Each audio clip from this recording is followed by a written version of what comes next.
我在高二时候碰到那个无人机，看见那个无人机在天上飞，就让文艺内心一想，我也可以很容易爬那个无人机飞走。Taochun, despite having a language disability that renders his speech clarity ranging from 31% to 50%, has always been determined and resilient. Within a mere 3 years, he went from being a novice in drone operations to becoming a national champion in China.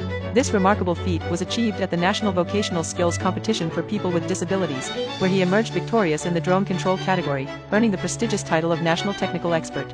Driven by his love for drones, Taochun pursued a degree in applied drone technology after graduating from high school. He dedicated countless hours to studying the theoretical aspects of his field. During his free time, he tirelessly honed his verbal communication skills, working hard to overcome his speech difficulties and build a bridge between himself and the outside world. In order to participate in the National Vocational Skills Competition for People with Disabilities, Taochun practiced for more than 10 hours a day.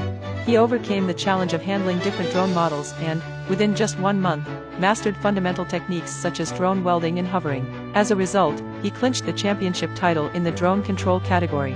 只要愿意付出，愿意努力，总会有收获。Today, he has also become a member of a professional flight team composed of individuals with disabilities. With his expertise in drone technology, he aims to contribute to rural revitalization.